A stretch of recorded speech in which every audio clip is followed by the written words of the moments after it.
Hello दोस्तों, स्वागत है आपका आपके अपने YouTube चैनल दिसार जीकेजीएस क्लासेस में। दोस्तों, आप सब लोग कैसे हैं? उम्मीद करते हैं आप सब लोग अच्छे होंगे, स्वस्थ होंगे, मस्त होंगे और अपनी तैयारी बेहतरीन तरीके से आप सभी कर रहे होंगे। दोस्तों, हम आपको करवा रहे हैं यूथ बुक का सॉल्यूशन, जो कि रेलवे ग्रुप डी की एग्जाम के लिए बहुत ही महत्वपूर्ण है। और दोस्तों, आज हम आपको करवाने वाले हैं न्यूटन के गति के नियम के जितने भी क्वेश्चन इस बुक में दिए गए हैं, वे सारे क्वेश्चन। दोस्तों, वीडियो अच्छा लगे वीडियो को लाइक कीजिएगा, शेयर कीजिएगा, कमेंट कीजिएगा। चैनल पे नए हैं, चैनल को सब्सक्राइब करके बेल आइकन प्रेस जरूर कर लीजिएगा पल पल की अपडेट के लिए। हमसे जुड़ने के लिए दोस्तों आप हमारा टेलीग्राम चैनल ज्वाइन कर सकते हैं। टेलीग्राम चैनल का लिंक मैंने डिस्क्रिप्शन बॉक्स में आपको दे दिया है। चलिए दोस्तों, देर ना करते हुए स्टार्ट करते हैं आज का अपना सेशन और देखते हैं न्यूटन के गति के नियम से जितने भी क्वेश्चन प्रीवियस ईयर में रेलवे ग्रुप डी एग्जाम में पूछे गए थे, वे सारे क्वेश्चन। दोस्तों, आज हम देखेंगे न्यूटन के गति के नियम, न्यूटन्स लॉ ऑफ मोशन। देखते हैं पहला क्वेश्चन। निम्नलिखित में से कौन सा उदाहरण न्यूटन की गति के पहले नियम को दर्शाता है? तो दोस्तों, इसका राइट आंसर हो जाएगा ऑप्शन नंबर सी वाला। जब एक बस अचानक शुरू होती है तब यात्रियों को पीछे की ओर झटका लगता है। ये न्यूटन की गति के पहले नियम को दर्शाता है। ठीक है, बात कर लेते हैं एक्स्ट्रा फैक्ट के बारे में दोस्तों। तो न्यूटन की गति का प्रथम नियम, यदि कोई वस्तु विराम अवस्था में है तो वह तब तक विराम अवस्था में ही रहेगी जब तक उस पर कोई बाह्य बल ना लगाया जाए। ये क्या है? न्यूटन की गति का प्रथम नियम है। अर्थात सभी वस्तुएं अपनी अवस्था परिवर्तन का विरोध करती है। न्यूटन के प्रथम नियम को जड़त्व का नियम भी कहा जाता है, ये आपको याद रखना है। जब एक बस अचानक शुरू होती है तब यात्रियों को पीछे की ओर झटका लगता है, क्योंकि जब हम किसी बस में यात्रा करते हैं तो रुकी हुई बस के सापेक्ष हमारा शरीर विराम अवस्था में रहता है, परंतु बस अचानक शुरू होती है तो बस के साथ सीट भी हमारे साथ शरीर गति अवस्था में आ जाता है। परंतु हमारा शरीर जो है ये क्या होता है, जड़त्व के कारण विराम अवस्था में ही बने रहने का प्रयास करती है, इस वजह से हमको झटका लगता है। ठीक है, देखते हैं अगला क्वेश्चन।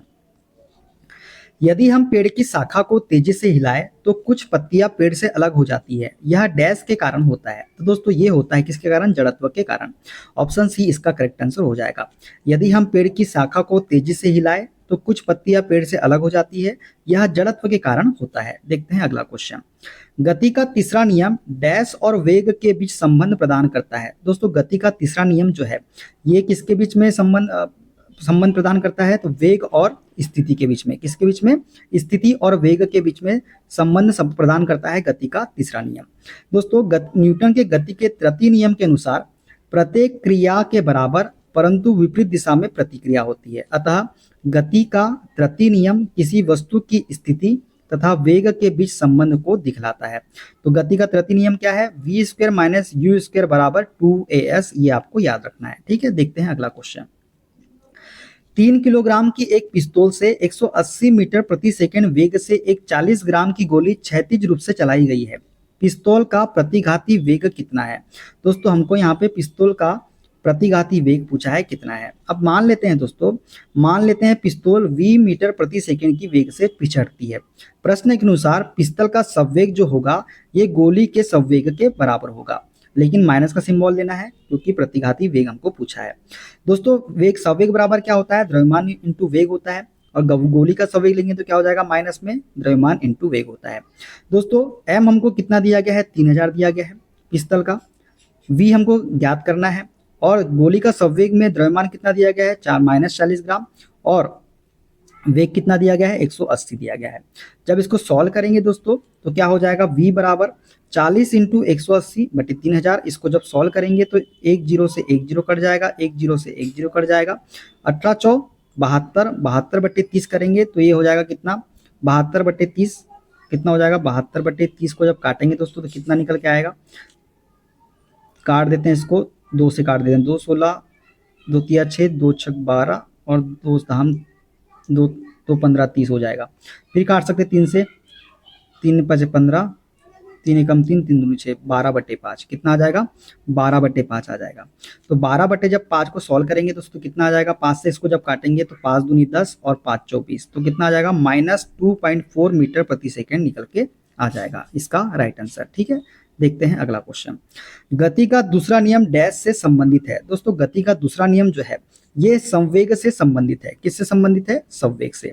दोस्तों, गति का दूसरा नियम संवेग से संबंधित है। गति के दूसरे नियम के अनुसार किसी वस्तु के संवेग में आया बदलाव उस वस्तु पर आरोपित बल के समानुपाती होता है तथा समान दिशा में घटित होता है। तो न्यूटन के गति के दूसरे नियम के अनुसार क्या हो जाएगा, F बराबर dp अपॉन dt। यहाँ पे F बल है, p संवेग है और t क्या है, समय है। ठीक है, देखते हैं अगला क्वेश्चन। न्यूटन का गति का दूसरा नियम क्या होता है दोस्तों? न्यूटन के गति का दूसरा नियम बल के प्रभाव को समझने में सहायक है। वो दूसरा नियम किसको समझ में सहायक है? बल के प्रभाव को समझने में सहायक होता है। किसी वस्तु के संवेग में परिवर्तन की दर उस वस्तु पर आरोपित बल के समानुपाती होता है। संवेग परिवर्तन बल की दिशा में होता है, अर्थात न्यूटन की गति का दूसरा नियम बल के प्रभावों को समझने में सहायक है। F बराबर क्या हो जाता है, ma हो जाता है। ठीक है, यहाँ m द्रव्यमान है, a क्या है, हमारा त्वरण है। देखते हैं अगला क्वेश्चन। समीकरण F बराबर ma को न्यूटन के डैश नियम के रूप में जाना जाता है। तो दोस्तों समीकरण F बराबर ma को जो है न्यूटन के दूसरे नियम के रूप में जाना जाता है। किसके रूप में? दूसरे नियम के रूप में। देखते हैं अगला क्वेश्चन। निम्नलिखित में से कौन सा कथन न्यूटन के गति से तीसरे नियम के लिए सही है? तो दोस्तों तीसरा नियम क्या बोलता है? तीसरा नियम बोलता है बल अलग अलग निकाय पर विपरीत दिशा में लागू होता है। ये जो है तीसरा नियम के लिए सही है। ठीक है, तो ऑप्शन सी इसका करेक्ट आंसर हो जाएगा। न्यूटन के गति के तृतीय नियम को क्रिया प्रतिक्रिया का नियम भी कहते हैं। न्यूटन के गति के तीसरे नियम के लिए बल अलग अलग निकाय पर विपरीत दिशा में लागू होता है। देखते हैं अगला क्वेश्चन। न्यूटन के गति के नियमों का प्रकाशन वर्ष क्या है? तो दोस्तों न्यूटन ने जो गति के नियम दिए थे ये कब दिए थे? तो दिए थे 1687 में। 1687 में जो है न्यूटन के गति के नियमों का प्रकाशन हुआ था। कब? 1687 में। देखते हैं अगला क्वेश्चन। गति का प्रसिद्ध नियम डैश ने दिया था? तो दोस्तों न्यूटन ने जो है गति के प्रसिद्ध नियम दिए थे। कौन कौन से? न्यूटन ने गति विषय के 3 नियम प्रतिपादित किए थे। पहला था जड़त्व का नियम, दूसरा बल द्रव्यमान एवं त्वरण संबंधी नियम और तीसरा है क्रिया प्रतिक्रिया नियम। ठीक है, तो ये 3 नियम दिए थे न्यूटन ने। कौन कौन से? जड़त्व का नियम, बल द्रव्यमान एवं त्वरण संबंधी का नियम और क्रिया प्रतिक्रिया नियम। देखते हैं अगला क्वेश्चन। एक निकाय के संवेग में परिवर्तन की दर डैश के समानुपाती होती है? दोस्तों एक निकाय के संवेग में परिवर्तन की दर जो है ये लागू बल के समानुपाती होती है। किसके समानुपाती होती है? लागू बल के। किसी वस्तु के संवेग में परिवर्तन की दर उस पर लगने वाले बल तथा बल की दिशा के समानुपाती होती है। इसे न्यूटन के गति का द्वितीय नियम कहा जाता है। ठीक है, देखते हैं अगला क्वेश्चन।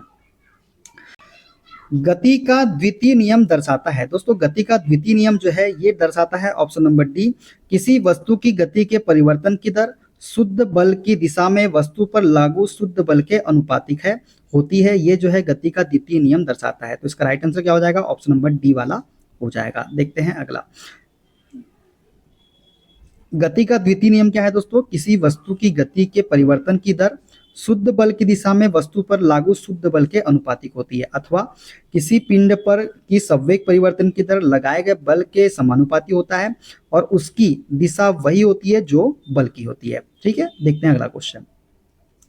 निम्नलिखित में से कौन सा कथन गलत है? तो दोस्तों कथन हमको यहाँ पे गलत बताना है। जब एक बस अचानक रुकती है तो बस में बैठे एक यात्री को पीछे की ओर एक झटका लगता है। ये जो कथन है ये बिल्कुल गलत कथन है। तो ऑप्शन ए इसका करेक्ट आंसर हो जाएगा। एक व्यक्ति चलती बस से कूदता है तो वह गिर जाता है, बिल्कुल सही बात है। जब एक घूर्णन करता हुआ एक पंखा बंद हो जाता है तो यह कुछ समय तक घूमता रहता है। हाँ बिल्कुल घूमता रहता है। और आखिरी है दोस्तों, जब एक बस अचानक रुकती है तो बस में बैठे एक यात्री को आगे की ओर झटका लगता है। ये भी सही कथन है। तो ऑप्शन ए इसका सही आंसर हो जाएगा, जो कि गलत दिया गया है। ठीक है, देखते हैं अगला क्वेश्चन। भौतिकी के पिता न्यूटन ने सन 1687 ईस्वी में अपनी पुस्तक प्रिंसिपिया में सबसे पहले गति के नियम को प्रतिपादित किया था। कौन सी पुस्तक में किया था? प्रिंसिपिया में। आपको याद रखना है कब किया था? सन 1687 में। किसने किया था? भौतिकी के पिता न्यूटन ने। न्यूटन के प्रथम नियम को गैलीलियो का नियम या जड़त्व का नियम भी कहते हैं। जड़त्व के कुछ उदाहरण हैं जो देख लेते हैं हम। इस प्रकार है, ठहरी हुई मोटर या रेलगाड़ी के अचानक चल पड़ने पर उसमें बैठे यात्री पीछे की ओर झुक जाते हैं, जबकि चलती हुई गाड़ी के अचानक रुकने पर उसमें बैठे यात्री आगे की ओर झुक जाते हैं। ठीक है, कंबल को हाथ से पकड़कर डंडे से पीटने पर धूल के कण झड़कर गिर पड़ते हैं। ये भी किसके? जड़त्व का उदाहरण है। ठीक है, देखते हैं अगला क्वेश्चन। 1 किलोग्राम इंटू 1 मीटर प्रति सेकंड स्क्वायर को डैश कहा जाता है। दोस्तों 1 किलोग्राम इंटू 1 मीटर प्रति सेकंड स्क्वायर को जो है 1 न्यूटन कहा जाता है। क्या कहा जाता है? 1 न्यूटन कहा जाता है।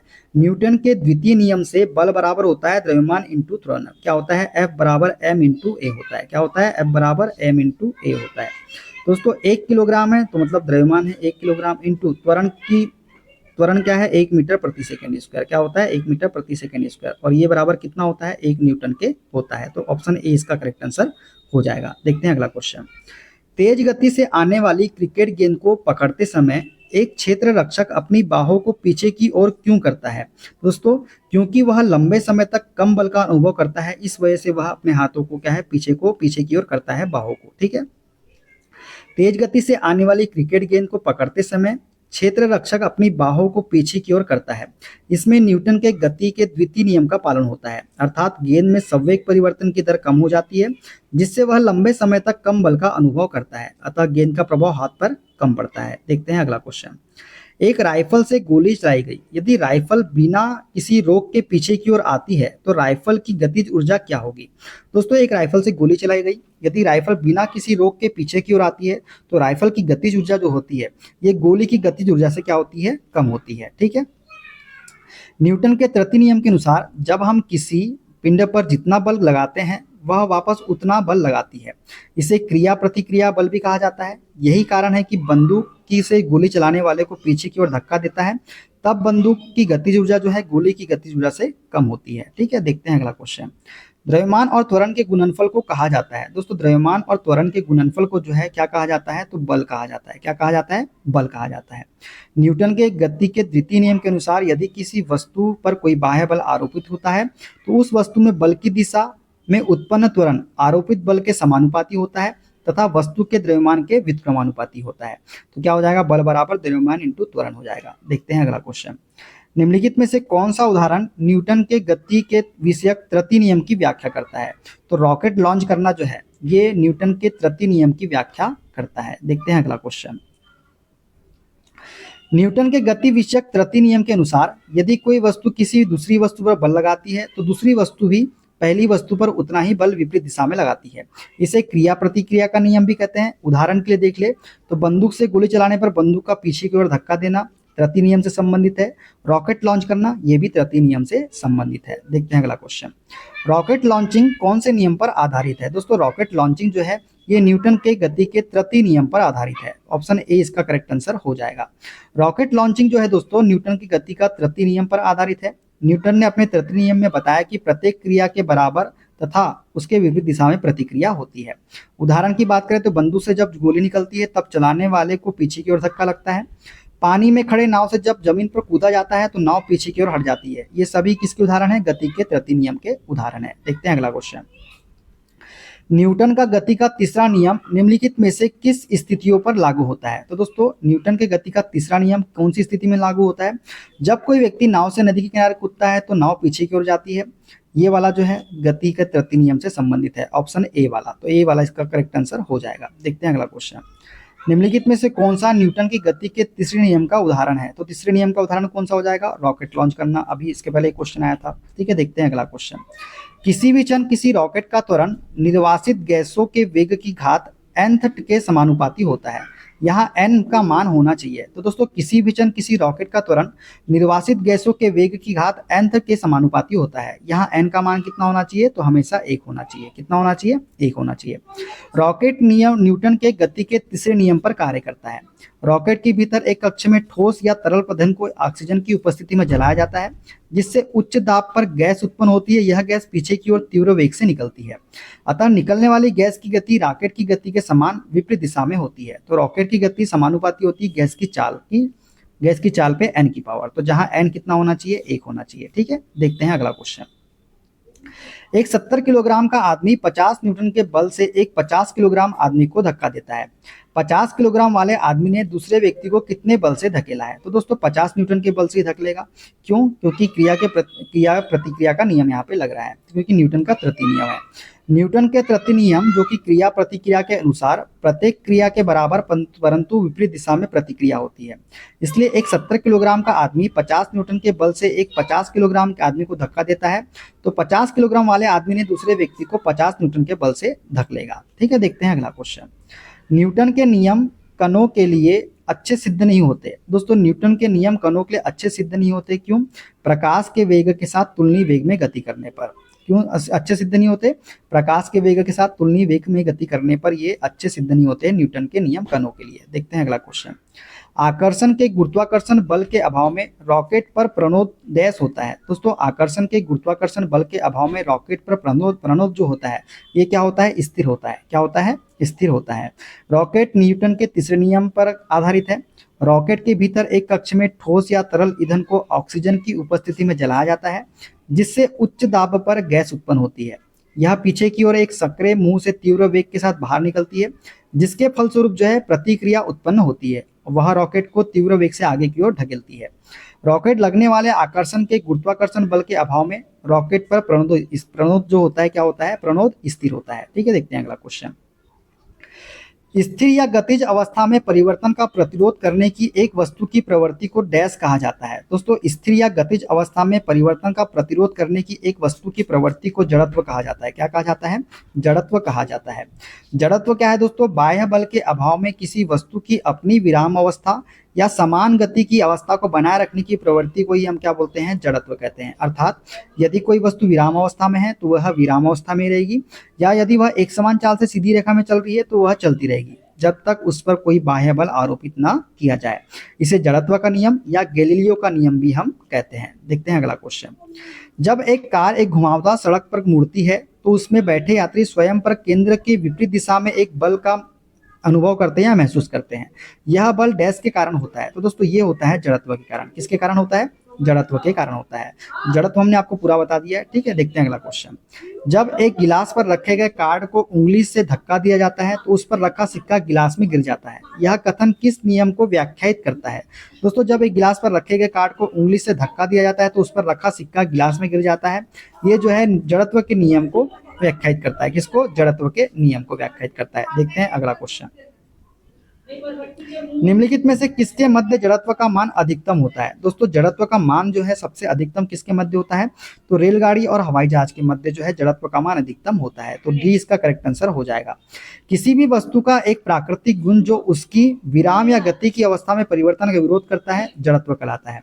एक भारी वस्तु का जड़त्व अधिक होता है, अर्थात वस्तु का जड़त्व उसके भार के समानुपाती होता है। अर्थात भार बढ़ने के साथ जड़त्व बढ़ता है तथा भार घटने के साथ वस्तु का जड़त्व क्या होता है, कम होता है। ये आपको याद रखना है।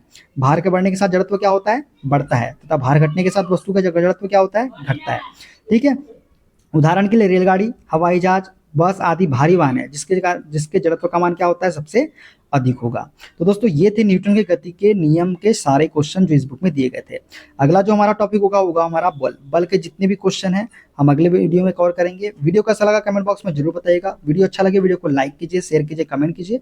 चैनल पर नए हैं चैनल को सब्सक्राइब करके बेल आइकन को प्रेस जरूर कर लीजिएगा पल पल की अपडेट के लिए। मिलते हैं अगले वीडियो में, अपना ख्याल रखिए। Okay bye bye, take care.